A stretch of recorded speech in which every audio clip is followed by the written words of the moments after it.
Smart Ideas, notre rubrique Startup et Innovation avec Sébastien Vray. Bonjour. Bonjour Thomas. Bienvenue, vous êtes le cofondateur d'Ezio, créé en 2020 avec Jérémy Castelli. Et avec quelle idée? C'est quoi Ezio? Ezio, c'est une solution de paiement, donc une carte bancaire, Ouais. voilà. Mais c'est surtout une interface de gestion des dépenses pour les accompagnants professionnels. Ok. Alors vous allez me demander, qu'est-ce qu'un accompagnant professionnel? Et je vais vous répondre Thomas, c'est toutes ces personnes, ces centaines de milliers de personnes en France qui accompagnent des personnes vulnérables, donc soit à domicile, soit en établissement pour personnes en situation de handicap. Ou faire des soins, éventuellement du ménage. Alors, et ça peut être Ouais. donc ces personnels accompagnants, mais nous, notre ancrage, c'est dans le paiement, la gestion des dépenses de ces personnes qui ne peuvent plus les faire. Ouais.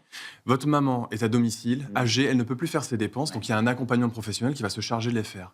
Et on s'est rendu compte, malheureusement, et faute de moyens, que chacun bricole un peu comme il peut pour aller payer.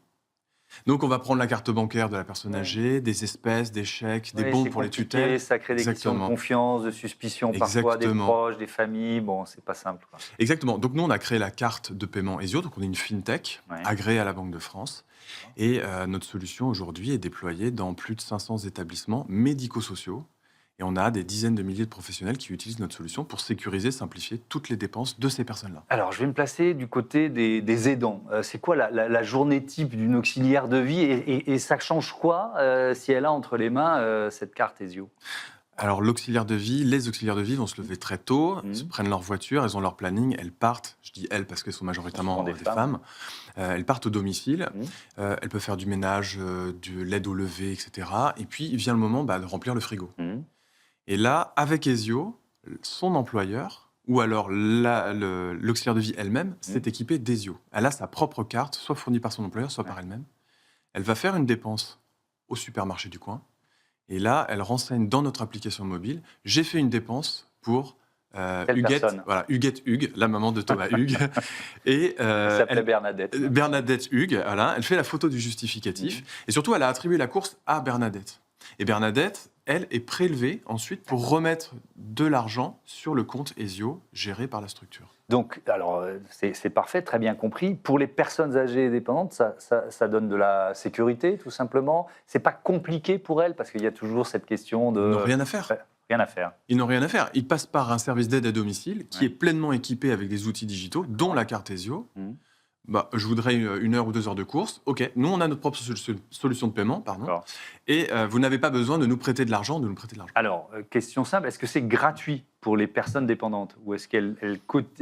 Enfin, votre modèle économique, c'est quoi? Je pourrais poser la question comme ça. Notre Qui modèle paye? économique, qui paye, c'est le service d'aide à domicile D'accord. ou la maison d'accueil spécialisée dans Ouais. le handicap ou dans la protection de l'enfance. C'est eux qui nous payent en fonction d'un nombre de licences. Donc, c'est un abonnement récurrent à notre plateforme, notre outil de gestion de dépenses. Libre à eux, quand c'est possible et légal, de refacturer un peu ou pas une participation aux aidants, aux aidés. D'accord. 2020, date de création, de lancement. Vous en êtes où aujourd'hui du développement, du déploiement d'Ezio, de ce service?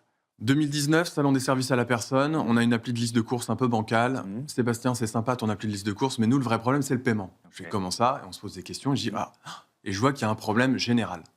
Et donc, 2020, en pleine crise Covid, on crée le logiciel. 2021, on a nos premiers clients. Et aujourd'hui, on a plus de 500 établissements. On est à l'équilibre. On est une petite équipe de 7 personnes, bientôt 10. Donc voilà, ça roule enfin, parce que vous avez connu l'épopée courseur déjà en 2017. Oui, c'est vrai qu'on s'était rencontrés une première fois. Il nous reste 1 minute, l'ambition des prochaines années, c'est quoi? C'est de sortir du territoire français, de développer la carte ailleurs? L'ambition première en France, c'est déjà d'aller équiper tous les services mandataires judiciaires. Dans le médico-social, il y a encore un boulevard pour vraiment déployer. On a aussi la protection de l'enfance qui souffre d'un gros problème qu'aucune banque aujourd'hui ne peut traiter. C'est-à-dire qu'ils ne veulent pas prêter de carte aux mineurs, et encore moins aux mineurs non accompagnés.